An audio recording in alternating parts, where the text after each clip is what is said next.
Welcome to True House Stories. I am Lenny Fontana coming out of New York City. And this week I have a duo, a powerhouse duo. Okay, I'm going to bring them up.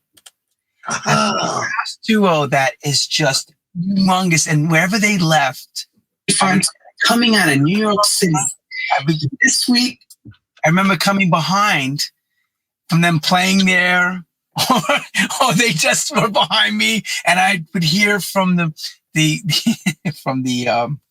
booker say to me, "Jesus Christ, we just had Alex B and Brandon. They ransacked the joint." What are you talking about? Ransacked the joint, literally raped it. I understood what they meant. They cleaned their bar out.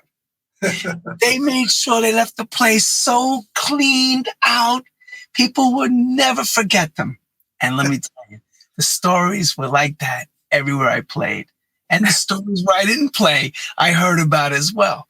These two were like sledgehammers banging. They come in, whack out a night, and do it the next night, and do it the night after, one night after, and never stop. So, I know we want to get right to this story. I'm not going to talk too much. True House Stories would like to introduce to you my two friends. I've known them forever. My voice is a little shaky because I'm not feeling so good, but I'm okay. I don't have COVID. Let's not go there. Alex B and Brandon Block. Blocko and Alex. What's up? How you doing, Lenny? You good? Blocky, you good? Yes, mate. You all right, brother? Yeah, love you. Good to see you, Lenny. You're looking well, Lenny, by the way, dude. Thank you. I just washed up from my monthly bath just for this. So, good to see you, man.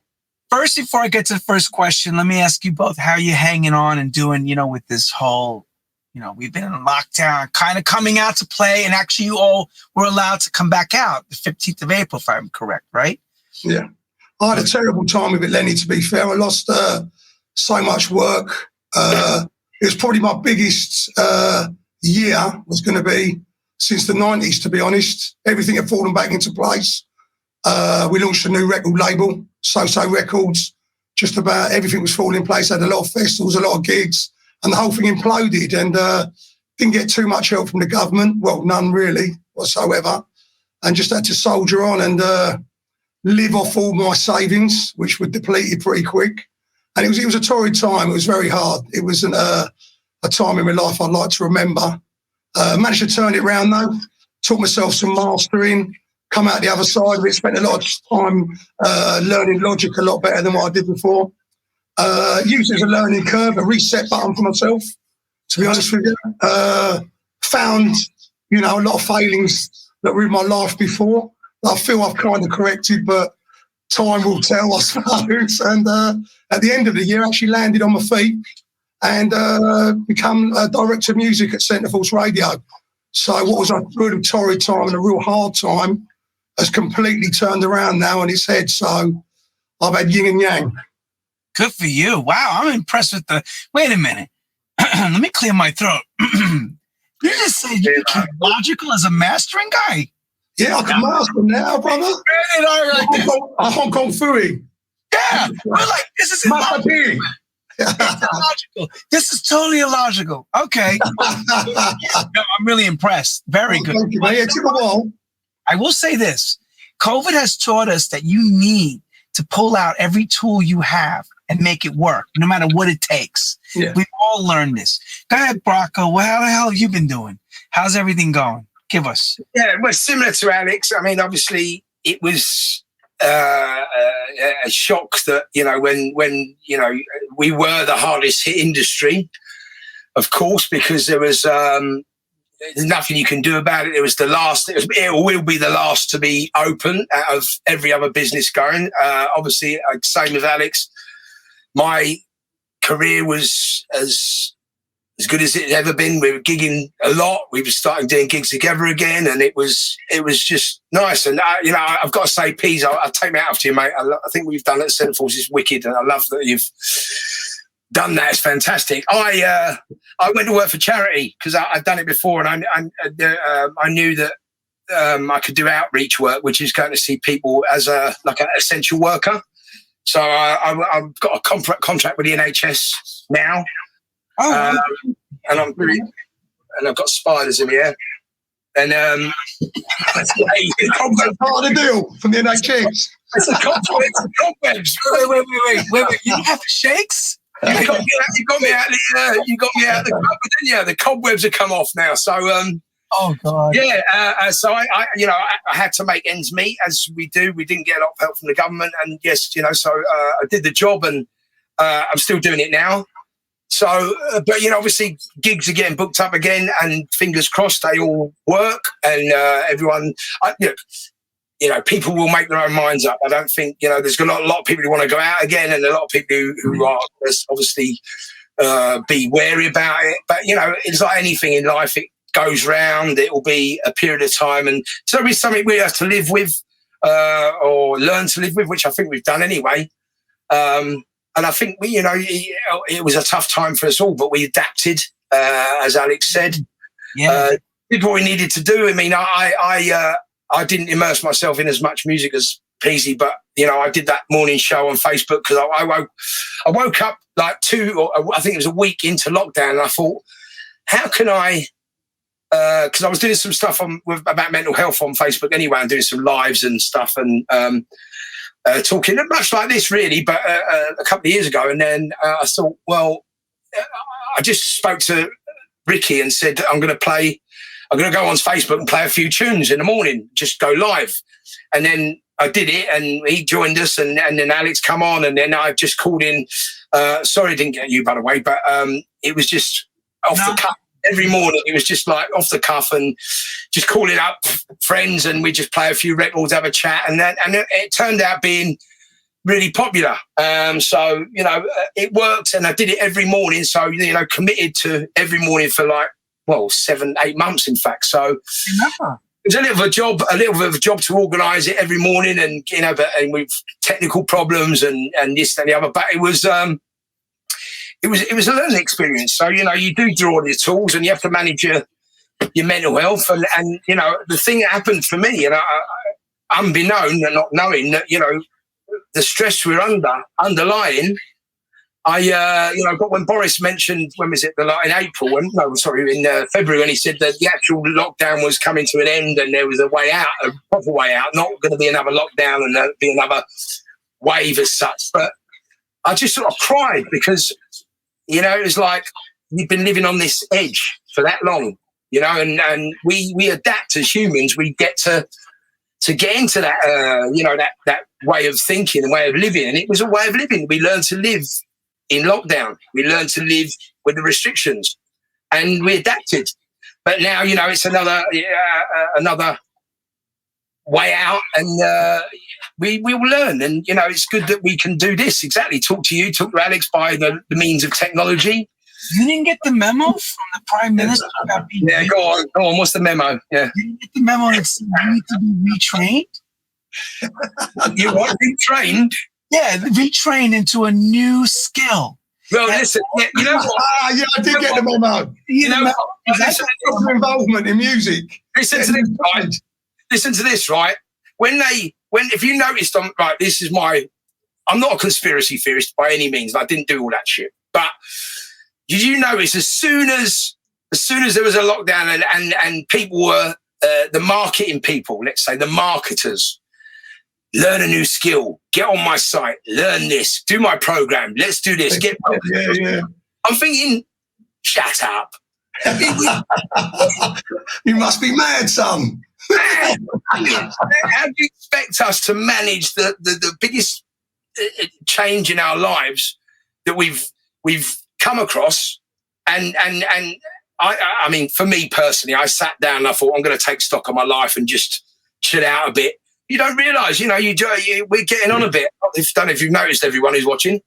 We're not in our tender years anymore, and I just thought, I sort of, I looked, I thought, what do I actually, you said, what do you need? And I thought, what do I need in my life? And I looked around, and we woke up every morning, most of us, put our jogging bottoms on, come and sat in the computer room, mucked about with music, went and did a few Zoom meetings, and then went and watched Netflix. And binge watch like for 5-6 hours. Well, and yeah. I mean, you know what I noticed I was doing? I don't know if there's anyone else who's like this, but I noticed that I was trying not to watch any violence or gore or any of that stuff. I was trying to flick through for the family stuff, feel good films and all that stuff. So it was an experience, mate. You know, it's great to be here with you two and you know have a talk about the last year and whatever it is going on, because it was just, I mean, we connected again, didn't we? Although it wasn't in front, although it wasn't together, but we did reach out. I noticed I reached out to many people who I'd maybe lost touch with for a period of time. So there was a lot of, although, God rest the souls to people who lost their lives, and it's a terrible, terrible tragedy. On a personal level, it was a reflection, and reaching out and meet old friends, and just saying how are you at least. So as humans, we got to connect, man. And we miss all that stuff. So you got to be aware that you're isolating. That was a terrible thing for people. It was good for me as well, connecting with Rio, my youngest son. Yeah, I realised how much time I was just like spending away from him. It made it apparent, and it was so much more fun to spend the time with him as well. And also, I lost my father as well at the very start of the COVID, which wasn't a good start to it all. And I connected really closely to Rio through that whole period, and so it was a good thing. There are many positives out of it, as many as you can find as the negatives, to be fair. But for me, it's a time I want to put behind me, and a time now I'd like to not spend too much time on in distant years to come. Okay, now forward, onwards and upwards. Let's move forward. Backwards even. Yes. We're gonna go backwards now, boy. Very forward. I have to turn my back on you now. You know what? That's probably your best side, son. No, the backside's the best. Everyone, when he puts his hand up in the air for a big tune. Okay, so here we go. First question I ask all my participants: how does music find you guys as young lads? And take it from there. Easy. Do you want to go? How does what? Sorry. How does the music find you as a young kid? As a young kid, or the music finds you? It was really strange for me. I was always fascinated by music, even from like a really young age. I used to take the top 20. I think a lot of people did that when they were kids. And I'd try and tape it without any vocals in between, with a tape to tape and whatever. But I was lucky enough to have a DJ set up at my school, believe it or not. And I remember playing such fine tunes as Everybody Was Kung Fu Fighting, The Substitute, Clout, and 5. And 7 or 5. And I used to know them, but it just fascinated me, these sounds coming from like a 7-inch piece of vinyl into a stylus. I've also always been fascinated in technology as well. And it was a feeling that you got from the music from a real early age. It was kind of like impregnated into me, that feeling. And it just went on. And I also, from an early age, used to help a guy called Don. He had a mobile disco called Don's Disco. I used to set up the lights, and when he went off for a packet of fags and a pint of lager, I'd put a couple of tunes on behind him. So, yes, at 13, 14, I was out and about treading the boards. So, yeah, that's how it found me. Then I went through different stages in my life. Got into the punk side of stuff, loved a bit of punk, loved a bit of new wave, loved the new romantic. All through that, I was still clubbing, though. I was loving my disco, my funk, my soul. I used to go for away for the like Margate weekenders and stuff, soul weekends from like 14, 15, 16 onwards, and just always had a passion for all different styles of music. So it was just music in general. There was no one real genre that took my fancy. I just was across the board. And I played bass guitar in a band as well. You're doing musical training. Oh, awesome. Yeah, played a bit of slap bass, baby. In a band. We never got anywhere. So you the Larry Bird with the band? He was in level 41. Yeah. He kicked me out. I went up a number and made it big time. But he's a massive Clash before the Clash came out. All right, Brando, give us your upbringing. Go ahead. So I suppose much similar to Alex. I DJ'd in my local pub when I was like, I mean, music more has mapped my life. You know, I remember records when my parents were breaking up that was, you know, emotive. And again, Clout, Substitute, what a record. Yeah, remember that one? Yes, mate. Well, before you move on, I've got to tell you this story. When the first time I bought it, I went down to see my grandmother. And my dad gave me a few quid, and I went in a record shop and I bought Substitute Clout.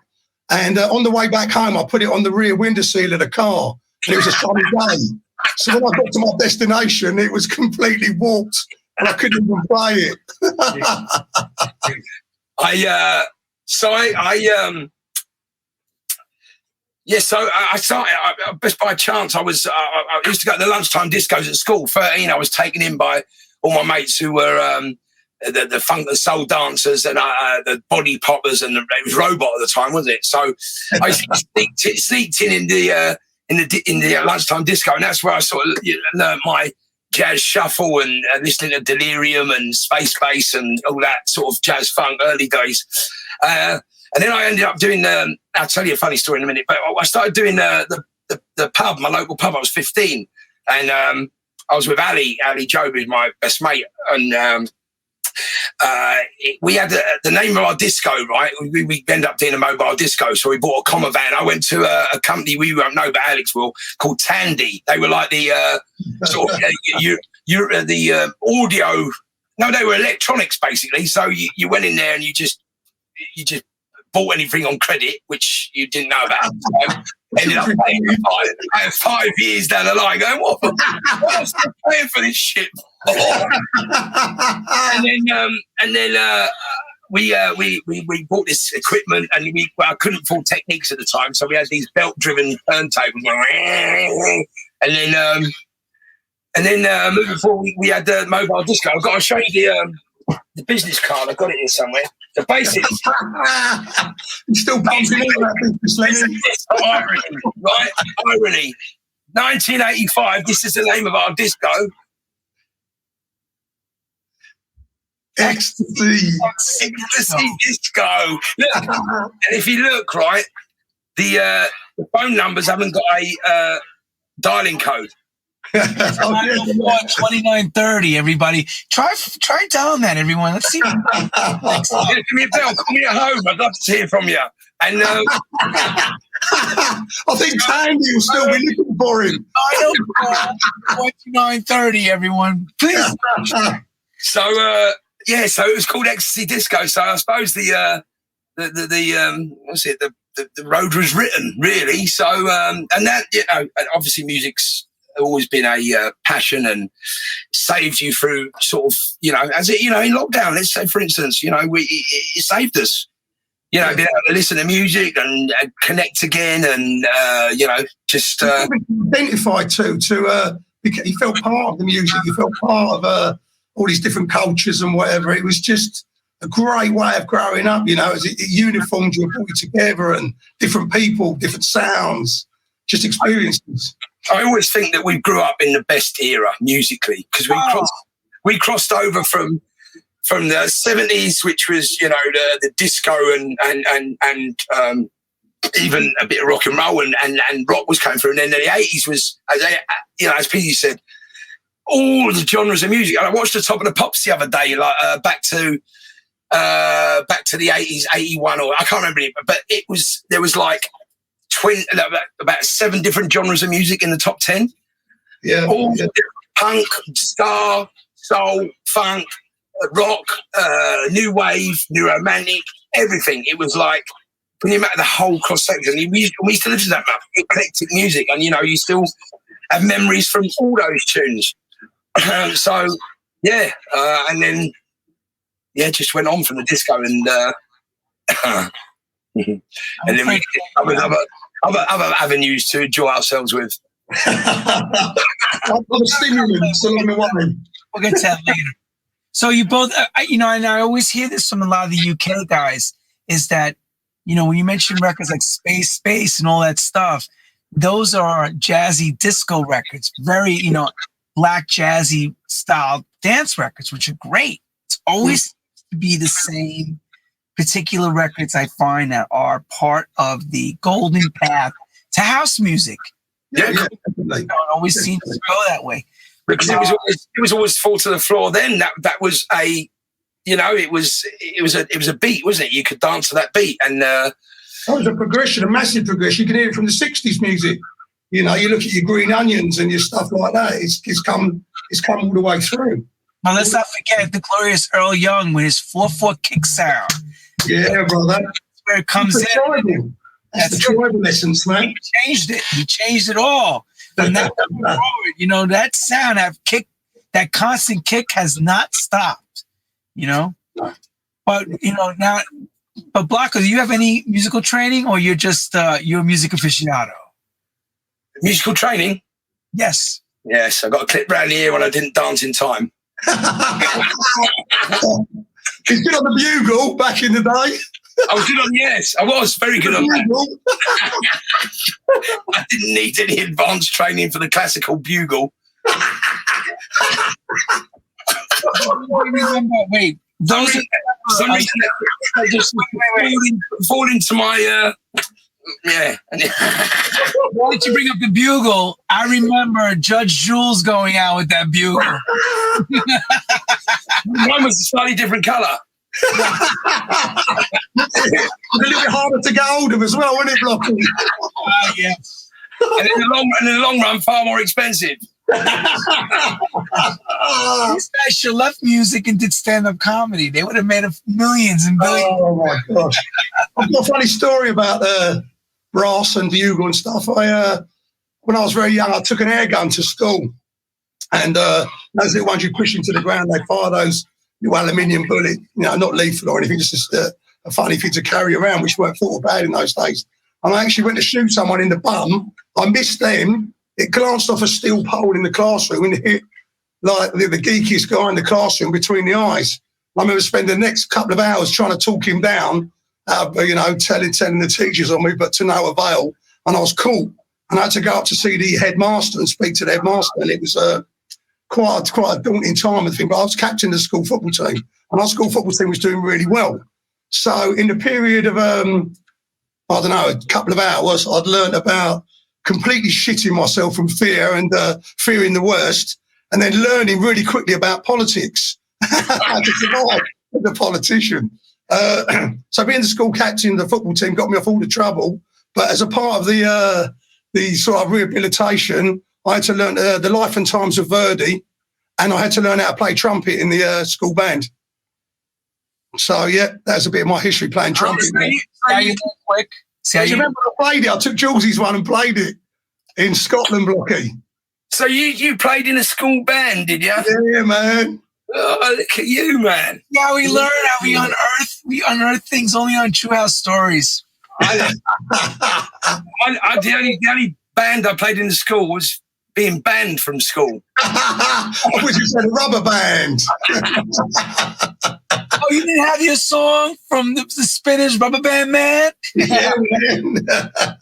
So as we get into that, I hear you guys talk about high school and stuff, and I guess, dance music is prevalent in the UK. I mean, I remember Quando Quando and those records through the 80s and stuff. Quando, was that Emberwork Humperdinck? Yes, yes, from the M People band. Yes. Yeah. Albert Humperdinck from Mike Pickering's old band. Yes, with the lead singer, Frank Sinatra and all. Right. Yeah, so as we go on, you guys leave school. Where does this music thing start to really begin? Where is it, how does it begin for you? You can go first on this one, Blocky. I mean, look, when you transition from like being allowed in the pub, the natural progression was getting to your first nightclub. And I remember there was a club around the corner from where we lived, and everyone used to go there. And I'm probably a bit too young, so I'll tell you this story because it come back to bite me in the arse later on. So, okay. Bring it on. So I went to this club, and they they wouldn't let me in. So I went home, I got my passport, I changed the date on my passport, and I got in, but then my passport took me off me about a few years later, because it was a silly thing to do at the time. I was about 15.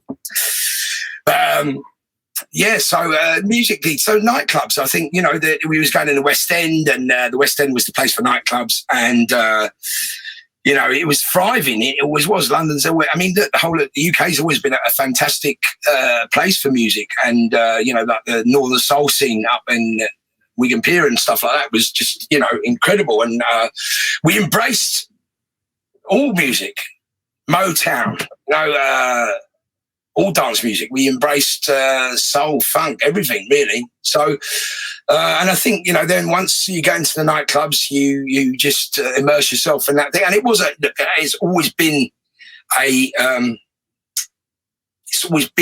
cultural, isn't it? It's been part of our lives. It's not like it was never like, oh, well, just go out the weekend. It became, you immerse yourself in that music. You couldn't wait for the weekend. You couldn't wait for those nights out and spending time dancing and listening to tunes, and then obviously going to the record shops. And I suppose that the 88 was a pivotal year. Obviously, we know that because it started, when they came back from Ibiza and started the clubs with Spectrum and Oki, and especially for the UK anyway. And Danny with Sherman, Future and Nicky Holloway. And even countrywide it was happening, Hacienda and, up in Scotland and all the sounds, Leeds, all that South Coast, everywhere. It was like, am I echoing? You're okay. What? Just I think a normal progression for a lot of people in that era was, especially music-wise, was to do that. And, we went to nightclubs, and then it continued, and it was all about the music during the week. You couldn't wait to go to the record shops and buy the new tunes, and you'd be listening to the radio, and we had a lot of pirate stations as well, which were all, Bobby Vincent and stuff like LWR and Invicta, and, Alex runs Centreforce, which is, the most popular station in probably the UK now. So, it was wonderful. What a journey. And it was a big movement, wasn't it, Brandon? The whole big movement, the whole thing. Mine was slightly different to Brandon. I love dancing, and one of the best memories I've got of me and Brandon, he loves his dancing as well. We always fancied ourselves as jazz dancers, and from leaving school, I always loved dancing. And I sang around with a group of people that were funketeers, and we could all do our moves and start at the West End, follow the crowd around. And then I had a little different shift into breakdancing, and done really well in the UK, won a few competitions on television, one kind of like the equivalent of Britain's Got Talent now, and ended up touring Europe and, different parts of the world from 16, 17 years of age, breakdancing. And I saw the other side of it as well, and I fell in love with it that way and learned a lot about different bands and styles, and just wanted to go out, like Brandon say, every weekend. It was all about just getting to the weekend, going out, meeting up with your friends somewhere, and dancing the whole night away. And brilliant times. And like Brandon's saying, I'm just blessed that I was able to meet some amazing people on my journey, and actually go through this. It's just it's been a blessing, the whole thing. And then moving forward, when obviously, I'm sure everyone's aware of my issues back in the day, which I'm thankfully 26 years off now, which is actually. But during that time, obviously, we'll talk about Ibiza, I'm sure, and those other bits. But we had the best radio show in London. Kiss FM, which was by Gordon Mack, and who runs My Soul now, who I have a show on. But Gordon came to me actually in space one afternoon, and it was, you just don't expect it. You and Alex want a radio show? I said, yes, we do. And we got back to London, and they had to monitor our show each week. They couldn't let us just go in the studio on our own. We had a producer. We done 2 a.m. in the morning, didn't we, to start? First one we did was 1 till 4 because they wanted to see how naughty we was going to be. But the funny thing was that I don't know in America, I'm not sure, but back in the day we used to have a thing called the Flying Eye, and the Flying Eye was it was a syndicated sort of helicopter. We used to deliver the traffic to the radio station, so they could then we'd go to the Flying Eye, and they'll give you the exactly. M1 right now. The M1. Don't go down there. Don't go down there. It's terrible. And they used to love our show. Everyone used to, all the border censors used to listen to our show, and the occasional bleep, and they sort of managed to, I don't know, they sort of managed to wipe it under the carpet. But generally, each week they would tune in to see how mad we would get and how we could get away with. We created. It was shocking.